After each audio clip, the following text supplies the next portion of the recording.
Hello and welcome to Hops and Bros. And this week on Craft Beer 101, we'll be talking about something that might divide us all one day. I mean, it almost divided Germany a couple centuries ago, so, serious stuff. Yeah, so let's talk about adjuncts in beer. For an open window on the craft beer world, Max and Chris from Hops and Hops and Brew. Welcome to Hops and Bros. Yeah. Alright, so this week, adjuncts. It's something that a lot of breweries are using in their beers for a plethora. Yes, it's a fancy word, a plethora of reasons. Yeah. Some say for a lighter body, some say it's for cost, some say it's just because it's easier that way. Also, a reason I didn't think about a while ago, but I had the chance to go visit Sleeman, and basically it's brew house capacity. So anyways, we'll get more into it, but Chris, can you talk about adjuncts a bit? Yeah, Can you let us know? of course. So the history of adjuncts start off, as always, it's because of Americans. No, not really, but let's go back in time when the first colonists. Our friends Beer by the Numbers won't like that little line there. I know. Sorry. Beer by the Numbers. It's all his opinion. I love you. Yeah. I love you people. You've done great things for the beer industry. All right. Okay. Sorry. I won't say that again. Your personal opinions do not reflect on Hops and Bros. No, exactly. I should put that in the Twitter bio, right? Basically, what happened is that we Collins first came to America, wanted to do some beers too. We wanted to discover new lands, but we wanted to do beer. But we didn't have all the ingredients necessary to brew a good beer. So we first. And back then, sorry. Yeah. Go ahead. Back then, beer was extremely important because that was the only way to hydrate and feed your troops. Because water wasn't purified as it is today. So the boiling process in beer would kill off any negative bacteria and only leave stuff that we could handle. Not only that, but it will also have nutrients to help us through the winters. Sorry, that was my little... Exactly. So the first colonists, they came by and they were like, oh shit, we don't have barley, we don't have hops to do all that stuff, so hey, let's brew beer with pumpkins. Turned out meh. So they tried with other cereals. So, we have plenty of corn, so let's do it with corn. And then, we have access to a lot more rice, and why not? And then they turned to Europe and see how expensive those ingredients were to ship on the next continent, because barley wasn't a native plant on the American continent. So they had to import all those ingredients to create beers. So this is where pretty much all the adjuncts started, because early they wanted to still brew beers that tasted the same as the barley ones without the barley, because it was really expensive but also really hard to kind of transplant and grow and learn from it at that point. So it's all about history at that point. But moving on. Now, even today, Chris, to grow barley, to grow a new variety of barley that's going to be more resistant to the weather over here, can take upwards of 10 years. So when they got here, they just did not have access or time to waste. That's why they started experimenting with different things. Pumpkins are very high in sugars, so the only thing they needed is enzymes to be able to break down those sugars and brew their beer. Okay, so Max, as a brewery or as a brewer, what are the main good components or key points of brewing with adjuncts like corn, rice? Let's be clear, when we talk about adjuncts, we're talking about corn, rice, and other sweet sugars from plants, I guess, that you can use in your beer to brew with it. You can use sugar plants. You could sugar cane. If you follow the Reinheitsgebot, the original one, as we all know, it was malted barley, water, and hops. They didn't really know about yeast back then. The reissue of this law was done a lot later, and they added just malts. So then you could use malted wheat and malted oats and anything that was malted. And they added yeast. They still had the water and the hops. So anyways, if you follow the Reinheitsgebot, anything that's not one of those four ingredients is an adjunct. Even in some cases, wheat is considered an adjunct. But your Okay. main ones, yes, Chris, are your corns, your rice, sugarcane, as I was saying. There's then And corn oats. syrup. So oats, Oats? yes, would be an adjunct. It would again depends on what your philosophy of an adjunct is. But yes, oats would be an adjunct unless Yeah. it's malted. At That- least I yeah. mostly follow the Ryan Hanskebot to be able to figure out what is and what isn't acceptable. But I do have some exceptions, and most brewers have their own opinions on what is acceptable, what is not acceptable. Not only that, but most people in general have their own opinions on what they accept as being okay in beer and what they don't. A couple advantages. Oh yes. Oh yes. First off, and the most important one, if you ask me, it's just cost in general. You can use a little bit less of your corn syrup, sugar, add a little bit less malts, and still have the same result. Of course, you're going to have a light-bodied beer, and that's another advantage in some situations, like when you think about your Budweisers and your Coors Lights and your macro beers. And then Yep. another one that today, when I was at Sleeman, as I mentioning earlier, I'm not sure if I'm supposed to say that. When I was somewhere today, I'm going to try to bleep that one out. Anyways, you can do... Yeah, you can bleep it.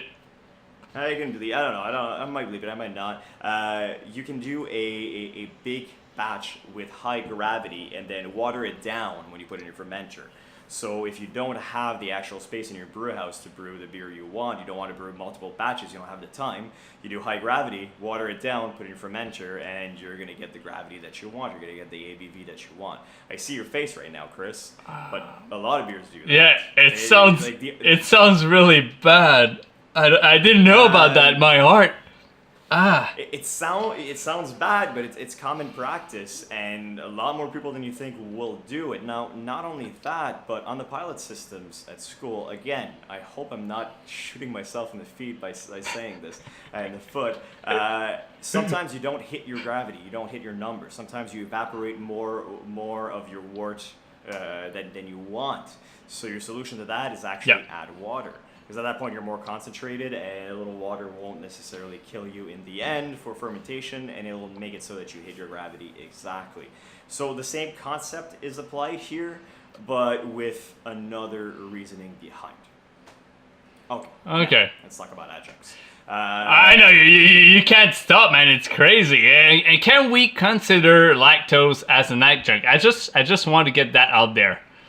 You know, because we're kind of like... I would love to not be in that feud anymore, so I will not comment on lactose. Chris, what's your opinion on lactose? Go ahead. Fuck Is it an lactose. adjunct? Is it not an adjunct? It's an adjunct, and it should only used as kind of like a spice in your beer. It shouldn't be a main thing in your beer. It should not even be in the name of the beer. You know, it's just something to amp up, you know, the velvetiness of your beer, the creaminess of your beer. Don't brag about it. Don't make it extra sweet just because you want it to be a milkshake something. Thank you. I'm out. Alright, so if you follow the Ryan Hanskebot, then you can, again, make your own opinions on the lactose. I don't want to take part of that. It's a debate, and there's no reason for it. It is what it is. But Let's just live our life. since you're here, Max, do you want to be a moderator in this discussion? I would love to moderate an actual discussion about the subject. The problem is that I think some parties are a little too involved on one side or the other, and will never meet in the middle. That's all I'm going to say. Please, I don't want to talk more about this. All right. This is... So back with adjunct. So quickly, one of the reasons why you use adjuncts as well, your corn syrup or your sugar cane or even your rice, they're going to be full of starch. Now, they're not necessarily going to have the proper setup to be able to convert those starch into sugar. That's why you want to use malts that are higher in enzymes than not. Now, in modern days, your 6-row and your 2-row are pretty equal in enzymes. For a while there, you wanted a good mix of 6-row and a good mix of 2-row because your 2-row was high in starch and your 6-row was high in enzymes. Okay. Now, 2-row is pretty equal. There's no big difference. So even if you wanted to add a bunch of corn syrup to your beer, you could still probably ferment it at extract a lot of starch at a good level just with 2-row, but people use 6-0 because you're guaranteed to have more enzymes and less sugars to convert in the end. Okay. So it's just it's something to keep in mind when you're using adjuncts. You'll be I don't know, extracting. is there So you'll be extracting a lot more sugars by using adjuncts. So you'll meet your end goal a lot faster with a little bit more confidence, if I'm not wrong of what I've understand. No, exactly, and it might take also a little less space in your brew house if you're using like cornstarch. So in the end, you're actually producing a bigger volume of beer, which means more money. So I completely understand macros who go that route. Yeah. I do not want to state my opinion on this, and I'm very serious about this. I'm going to state it anyways, but I'm not necessarily for it. Yeah, go. I'd rather go for the art of brewing beer with the natural ingredients that you find. Yeah. But I wouldn't be against trying it either. And Good Robot, I hope I'm not throwing another person under the bus. I'm doing a lot of this. Go ahead. I apologize to anyone. Anyways, Kill them all, right? Good Robot, and it was pretty obvious on their advertising campaign for this, on social media at least. They did a beer with 100% corn. Naturally, it's not 100% corn. I don't think you can do a beer with 100% corn because it doesn't have what you need to be able to transform those starches into usable sugars. All right. I think. Again, I'm fairly new at this. So they would probably have used a little bit of 6-row as well. You get a light-bodied beer. You get something with a different taste. Why not experiment with that? Why not try to make a Budweiser clone if you have some rice? Okay, I'm going to throw Budweiser under the bus again. Budweiser, most of the rice they use for those beers are actually not for human consumption.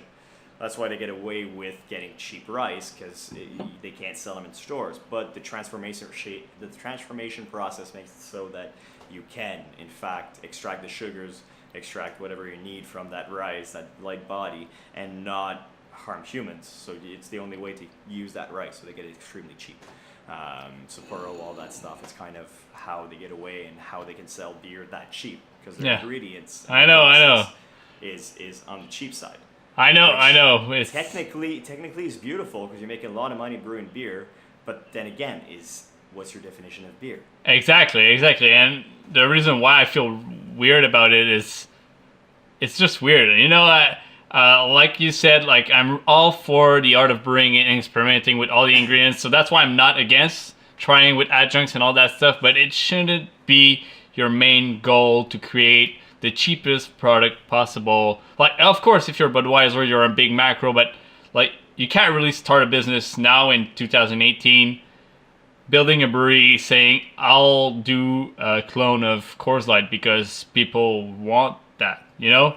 I don't know, it just feels weird, feels wrong. I think you can achieve pretty much the same like aspects, you know, a light beer, drinkability, low alcohol, nice branding. You can even put like a Blue Mountain on it if you want, like that turns blue when it's cold.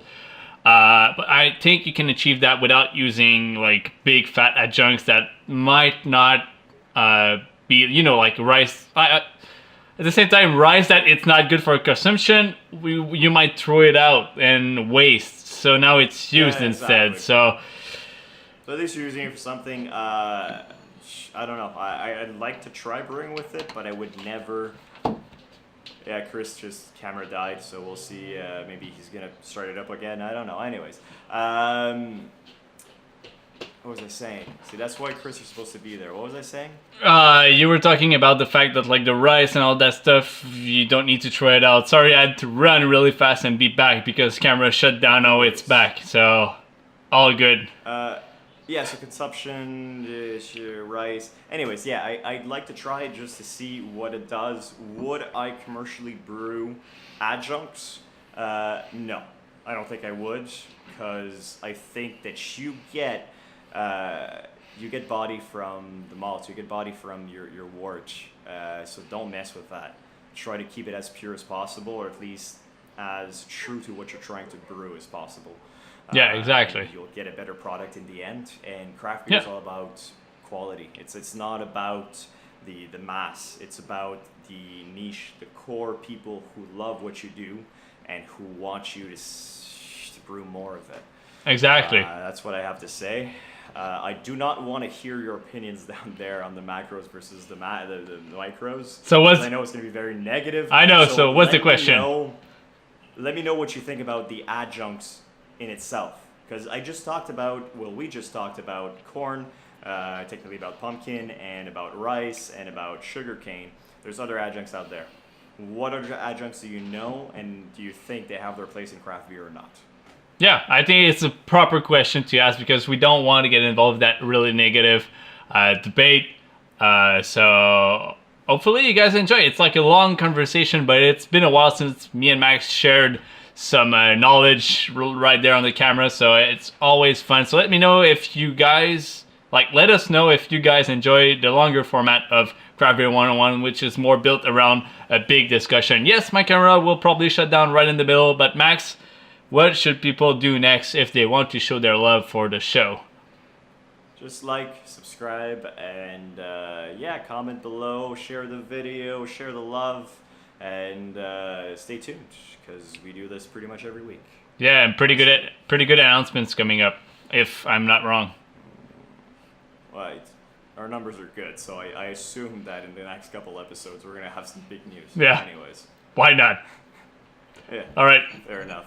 All right. Cheers, guys. Cheers.